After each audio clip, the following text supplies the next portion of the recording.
आप सभी का स्वागत है।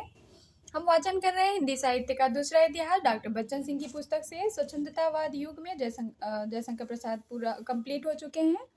सूर्यकांत त्रिपाठी निराला की जीवनी और उनकी रचनाएं, उनका जीवन कैसा रहा, इसकी समीक्षा डॉक्टर बच्चन सिंह के द्वारा हम जानेंगे। तो आइए शुरुआत करते हैं।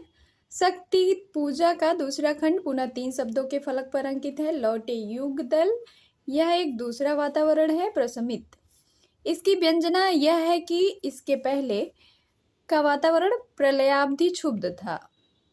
आरंभ में लघु लघु वाक्यों में समित वातावरण को बांधा गया है। फिर राम का ही दूसरा चित्र श्लथ धनु गुण है। कटिबंध स्रस्त तुरीण धरण, जटा मुकुट विप्रयस्त है। पृष्ठ बाहु वक्ष पर बिखरा हुआ है।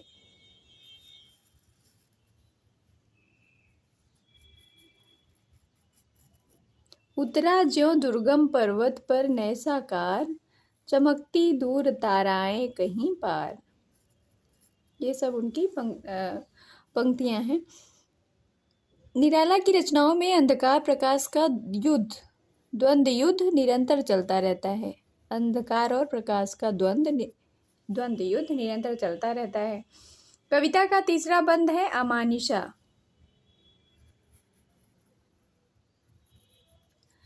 कविता का तीसरा बंध है अमानिशा से प्रारंभ होता है 3 शब्दों में ही। अमानिशा की भयंकरता को कई बिंबों में चित्रित किया गया है। आकाश अंधकार उगल रहा है, पवन संचार बंद है। पीछे विशाल सागर गरज रहा है, पहाड़ समाधिस्थ है, केवल मशाल जल रही है।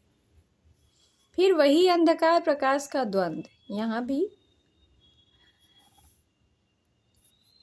केवल जलती मशाल एक और रात्रि की भयंकरता को बढ़ा रही है, तो दूसरी ओर अंधकार में प्रकाश का एक वृत्त बना रही है। यह सब भीतर बाहर दोनों स्तरों पर घटित हो रहा है। ऐसे ही क्षण अंधकार घन में कुमारी सीता की छवि विद्युत की तरह कौंध गई। सौंदर्य का चिरपरिचित विस्तार, इस सौंदर्य ने उनके मन में विश्व विजय भावना भर दी। इसी के समानांतर उन्हें अपने ज्योतिर्मय वाणों का भीमा मूर्ति में बुझना भी दिखाई पड़ा और लख शंकाकुल हो गए अतुल बल शेष नयन।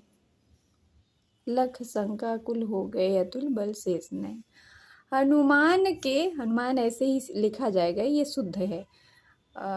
हम लोग हर्ष उ लगाते हैं, जबकि इसमें तो दीर्घ उ लगेगा, दीर्घ उ की मात्रा लगेगी। हनुमान के ऊर्ध्वगमन की सार्थकता को लेकर विद्वानों में मतभेद है। कुछ लोग इसे अति प्राकृत तत्व कहते हैं। नंद दुलारी वाजपेयी के अनुसार, नंद दुलारे वाजपेयी के मतानुसार यह बैलेड की विशेषता है। शक्ति पूजा की संरचना में खप नहीं पाता। वस्तुतः यह निराला के विभाजित व्यक्तित्व का एक अंश है।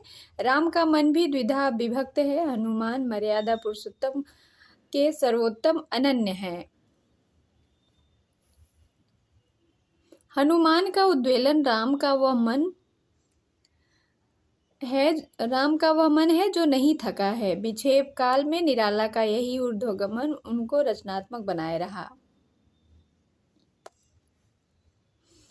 विभीषण का परामर्श वैसा ही है जैसा आज के किसी नेता का अर्थहीन ओजस्वी भाषण। उसके भाषण में ईमानदारी का अभाव है। कवि का मंतव्य भी यही प्रदर्शित करना है। आगे चलकर निराला ने स्पष्ट करते हुए अपनी रचना प्रक्रिया का भी प्रकाश डाला है। जो ही वे शब्द मात्र मैत्री की समनुरक्ति पर जहाँ गहन भाव के ग्रहण की नहीं सकती। मैत्री की समनुरक्ति पर जहाँ गहन भाव के ग्रहण की नहीं सकती। मैत्री भाव से कहे गए शब्दों की अनुभूति के स्तर पर गहन भाव कैसे आएगा। स्मरण रखना चाहिए कि निराला द्वारा प्रयुक्त शब्दों में गहन अर्थ गौरव प्रायः सर्वत्र मिलेगा। राम की समस्या यह है कि अन्याय जिधर है उधर शक्ति है।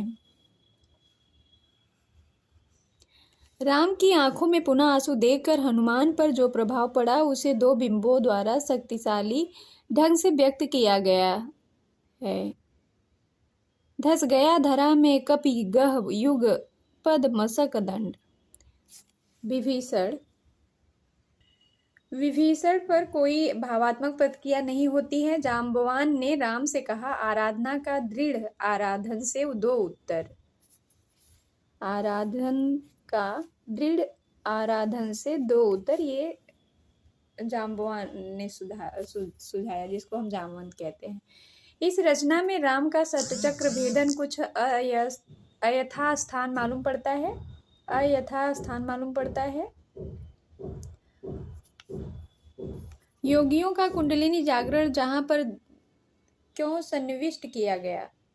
मनोवैज्ञानिकता के गहन द्वंद्वात्मक स्तर पर चलने वाला काव्य योग मार्ग की ओर क्यों मुड़ा। इतने जीवंत काव्य का यह कमजोर स्थल है जो मनोविज्ञान के धरातल से उठाकर योग साधना के उस स्तर पर ले जाता है जो सिद्धोनाथों का मार्ग है। यदि हठयोग के स्थान पर अष्टांग योग को लिया जाता तो मनोवैज्ञानिकता का क्षरण न होता। इस सुझाव के फलस्वरूप खिल गई सभा आराधन के उपकरण जुटाए जाते हैं। इस लंबी कविता का यह चौथा खंड है। अंतिम और पांचवा खंड निसी हुई विगत से आरंभ होता है। इससे पहले जो कुछ हो रहा था अंधकार में हो रहा था, अमानिसा के घनीभूत अंधकार में। बाहर के अंधकार के साथ भीतर का अंधकार भी समाप्त हुआ। उधर नभ के ललाट पर पहली किरण फूटी और इधर राम की आंखों में महिमा की स्वर्ण ज्योति। देवी की आराधना आरंभ हुई, किंतु देवी को समर्पित किया जाने वाला अंतिम नीलकमल स्वयं देवी चुरा ले गई।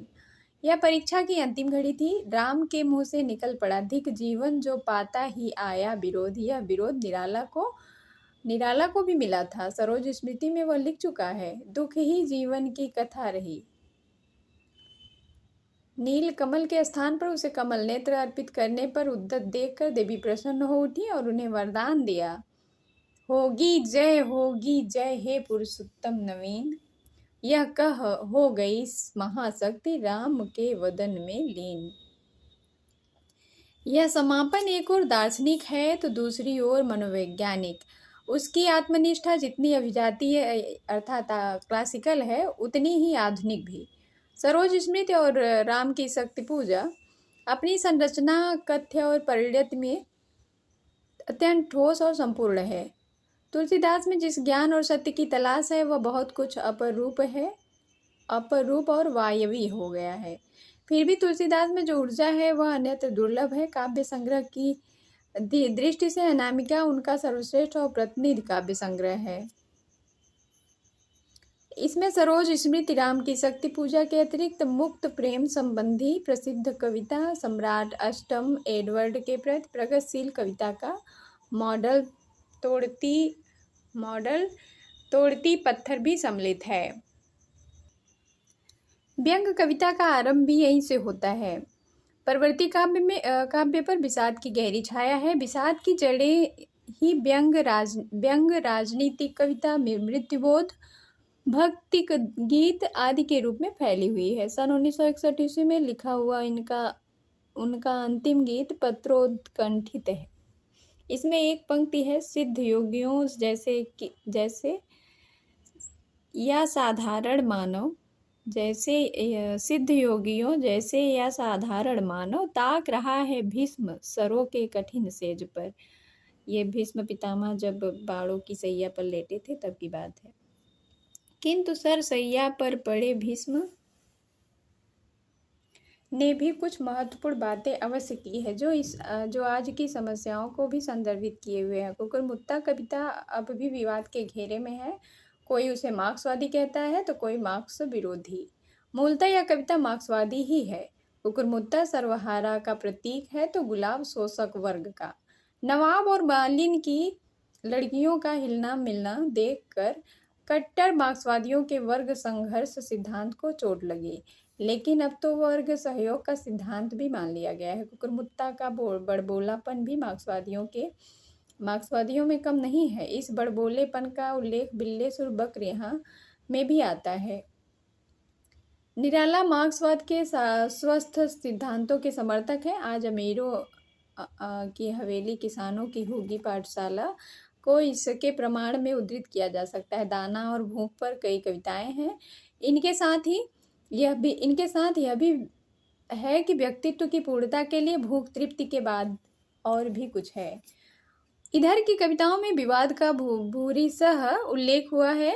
स्नेह निर्झर बह गया, चोट का खाकर राह चलते, मुसीबत में कटे हैं दिन, हार गया, दुखता रहता है अब जीवन, आदि ऐसी ही कविताएं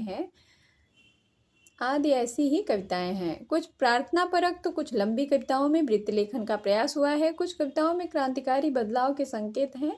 कहने का तात्पर्य यह है कि परवर्ती काव्य में पूर्ववर्ती कविताओं का औदात्य ओज पौरुष आवेश नहीं है। लगता है जैसे कोई महानद बंधे घाटों में बह रहा है। पर यह यही है कि 20वीं शताब्दी के हिंदी के अप्रतिम कवि तत्तुल्य कवेर भावात अनामिका सार्थवती बभूव। ये इम्पोर्टेंट है। अब हम पढ़ेंगे सुमित्रा नंदन पंत को, जो छायावाद के तीसरे स्तंभ हैं। 1900 से 1977 ईस्वी इनका समय है। डॉक्टर बच्चन सिंह के अनुसार छायावाद की बृहत् त्रयी में प्रसाद, निराला और पंत की गणना की जाती है। प्रसाद के काव्य विकास में आरोह का नैरंतर्य है। कामायनी में वह अपने उच्चतम शिखर पर पहुंच जाता है। निराला का काव्य आरोह अवरोह अवरोह आरोह की टेढ़ी मेढ़ी रेखाओं में विकसित होता है, किंतु वीणा से युगांत तक पंत का विकास आरोहात्मक है और युगवाणी से लोकायतन तक अवरोहात्मक। यदि परवर्ती काव्य संग्रहों से चुनी हुई कविताओं का अलग संग्रह प्रकाशित किया जाए तो उनमें भी विशिष्ट चमक दिखाई पड़ेगी। पंत की शिकायत है कि आलोचक उनके पूर्ववर्ती काव्य को सहानुभूतिपूर्ण ढंग से देखते हैं, तो परवर्ती काव्य को उपेक्षा की दृष्टि से। पूर्ववर्ती काव्य इनका सहानुभूतिपूर्ण ढंग से देखते हैं समीक्षक, और परवर्ती काव्य को उपेक्षा की दृष्टि से। दिनकर ने अन्य आलोचकों की प्रतिक्रिया में पंत के विचार काव्य की अतिरेकवादी प्रशंसा करते हैं। पंत की शिकायत में सच्चाई है, लेकिन इसका कोई कारण भी होना चाहिए। परवर्ती काव्य न तो राग तत्व है, न बौद्धिक विश्लेषण संश्लेषण और न समीक्षा। वह सिद्धांतों का पद्यानुवाद है। पर पंत ने वहां भी कल्पना का पल्ला नहीं छोड़ा। अंतर यह है कि परवर्ती काव्य की कल्पना सर्जनात्मक है, तो परवर्ती काव्य की कल्पना यूटोपियाई। उनका पहला काव्य संग्रह है बीड़ा, ये इंपॉर्टेंट है, जो छपा पल्लव के 1 साल बाद 1927 ईस्वी।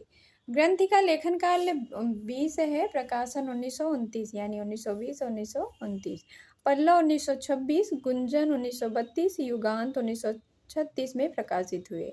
युगांत के साथ ही पंत के समापन के साथ एक परिवर्तन आता है। बीड़ा की रचनाओं के तार पूरी तरह झंकृत नहीं हुए थे। ग्रंथि पुरानी परपाटी की एक प्रेम कथा है, किंतु पल्लव में उसका कवि मराल मुखर उठता है। पल्लव की आखिरी कविता छायाकाल है। इसमें स्वयं उन्होंने अपने तत्कालीन काव्य की समीक्षा कर दी है। छायाकाल इस काल का स्वस्ति पाठ है। उसे आशीष देकर कवि विदा होता है। उसके प्रति कल्याण कामना इसलिए भी व्यक्त करता है कि उससे उसे बहुत कुछ मिला है। छायाकाल में पल्लव की अनेक रचनाओं का स्मरण किया गया है। छाया, स्वप्न, उच्छ्वास, आंसू, मधुमास, बादल, नक्षत्र, बालापन, परिवर्तन और अनंग, इन सारी कविताओं में अद्भुत ऐन्द्रजालिक आकर्षण है। इन कविताओं को पढ़ना भी चाहिए, अच्छी कविताएं हैं ये सब। वह बादलों के रथ पर चढ़कर कहीं विश्व वेणु सुनता है तो कहीं निर्झर गान, कहीं नक्षत्र लोक की सैर करता है तो कहीं वसंत श्री का दृश्य देखता है। प्रकृति की पहाड़ी, प्रकृति के अशेष सौंदर्य को कल्पना से सजाकर ऐश्वर्यपूर्ण बना दिया गया है। इंद्रजाल का सबसे कौतूहलपूर्ण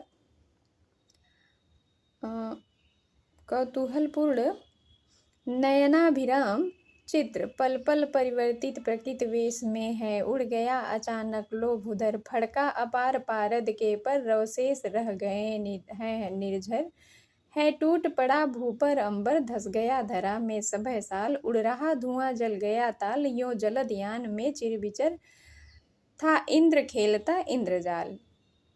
ये भी अच्छी कविता है। यह ऐन्द्रजालिक परिदृश्य वीणा में ही दिखाई पड़ने लगता है। निराकार तम मानो सहसा ज्योतिपुंज से हो साकार, बदल गया द्रुत जगत जाल में धरकर नाम रूप नाना।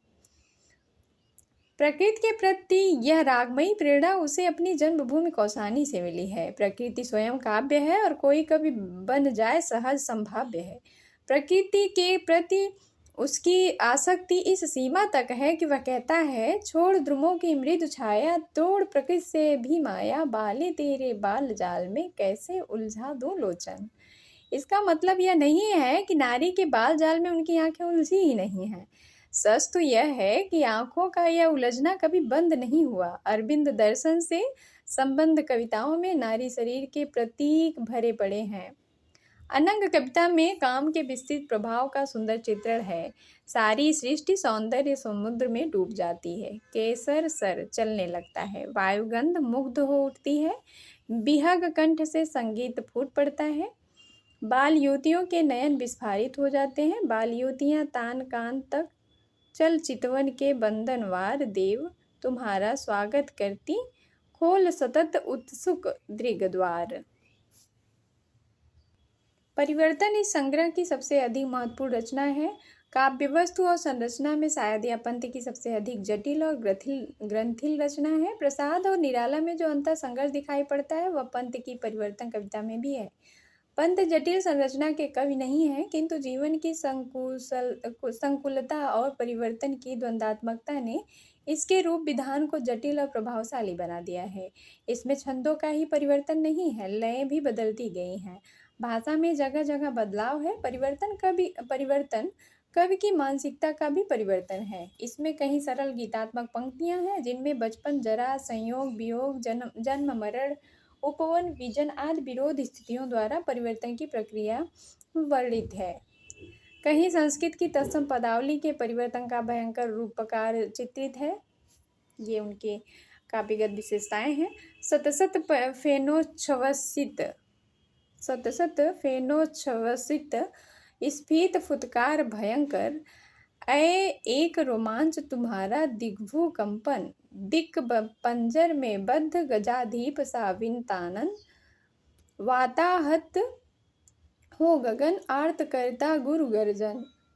अपने सारे आतंक के बावजूद कवि परिवर्तन का स्वागत करता है, क्योंकि इससे नए जीवन का उन्मिलन होता है। बंजर धरती उर्वर हो उठती है। यह पल्लव का मूल स्वर है। मेरा मधुकर सा जीवन, कठिन कर्म है, कोमल है मन। किंतु परिवर्तन एक बदलाव की सूचना देता है। गुंजन और युगांत दोनों संग्रहों के बारे में पंत की यह उक्ति लागू होती है। मनन कर मनन सकुनी, नादान न कर पिक प्रतिभा का अभिमान। गुंजन में वह संसार के सुख दुख में चिंता के स्वर में प्रवेश करता है। मानव जीवन में बट जाए सुख दुख से, दुख सुख से। यह सामंजस्य उनकी कला में भी दिखाई देता है। गुंजन में पल्लव की आवेगमयता नहीं है। कल्पना सुनहले पंखों पर ऊंची उड़ान नहीं भरती।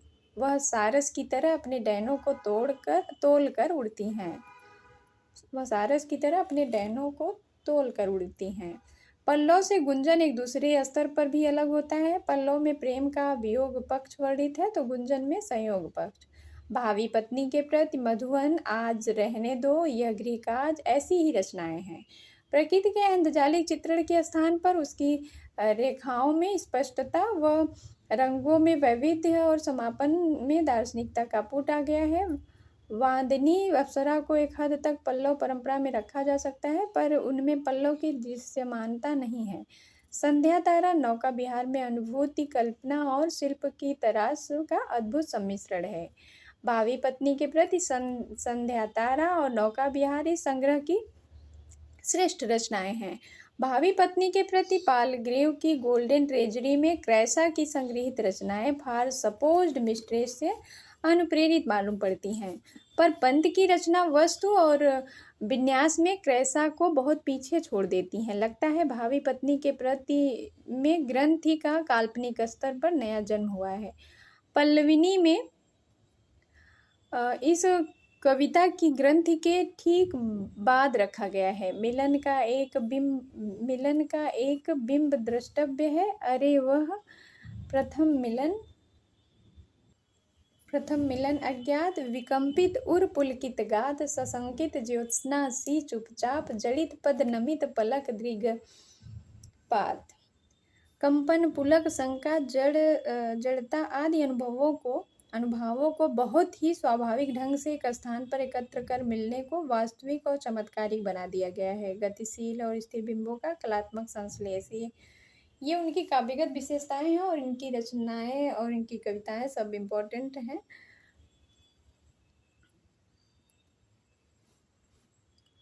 पंत को शब्द शिल्पी कहा जाता है। पंत को शब्द शिल्पी कहा जाता है।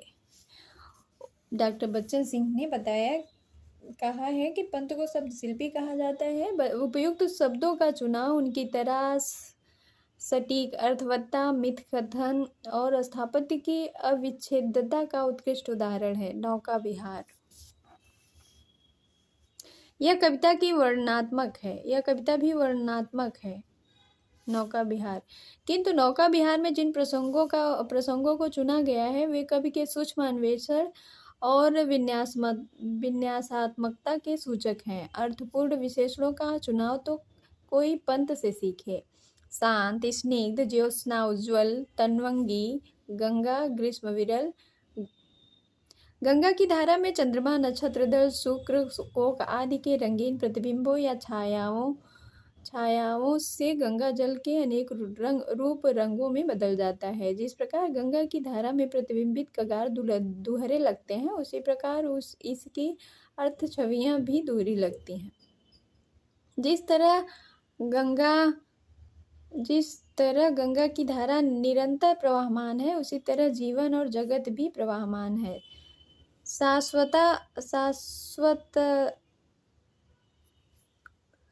शाश्वतता प्रवाह की ही है। इस धारा सा ही जग का क्रम, शाश्वत इस जग का उद्गम। बीच बीच में यह दर्शन प्रतिध्वनि होता चलता है। विस्फारित नयनों से निश्चल कुछ खोज रहे चल तारक दल, ज्योतित कर जल का अंतस्तल, जिनके लघुदीपों को चंचल अंचल की ओट किए अविरल, फिरती लहरें लुक्षिक पल पल। संध्या तारा आदि कविता आधा दर्शन। पत्रों के आनत अधरों पर सो गया निखिल वन मरमर, ज्यों वीणा के तारों में स्वर, अविरत इच्छा में ही नर्तन करते अबाध रवि शशि उद्गन। युगांत छायावाद के अंत का घोषणा पत्र है। पल्लव छायावाद का और युगांत छायावाद के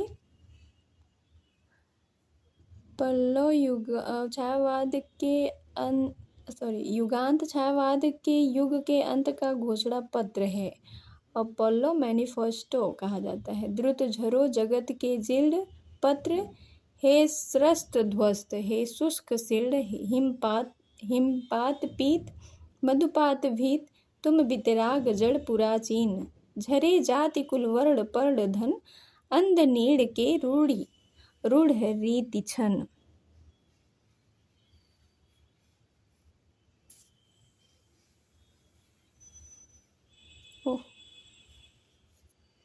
इस प्रकार वे गा कोकिल में लिखते हैं। गा कोकिल बरसा पावक कण, नष्ट भ्रष्ट हो जीर्ण पुरातन। लेकिन अल्मोड़े का बसंत आया नहीं कि कब इंद्रजालिक हो उठा। लो चित्र सलभ सी पंख खोल, उड़ने को कुसुमित घाटी।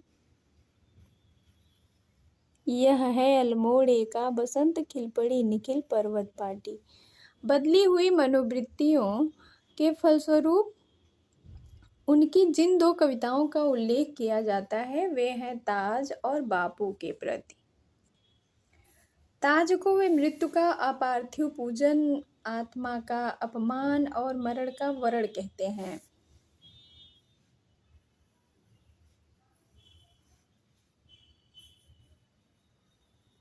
ऐसा कुछ प्रतिक्रिया में कहा जा सकता है, अन्यथा ताज का अपना सौंदर्यमूलक पक्ष है।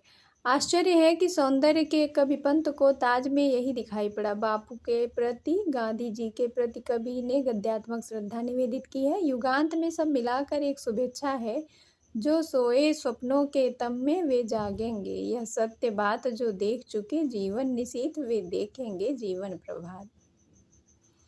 युगांत के पद पंत का काव्य विकास दो सोपानों पर होता है, मार्क्सवाद गांधीवाद और अरविंद दर्शन। मार्क्सवाद गांधीवाद और अरविंद दर्शन।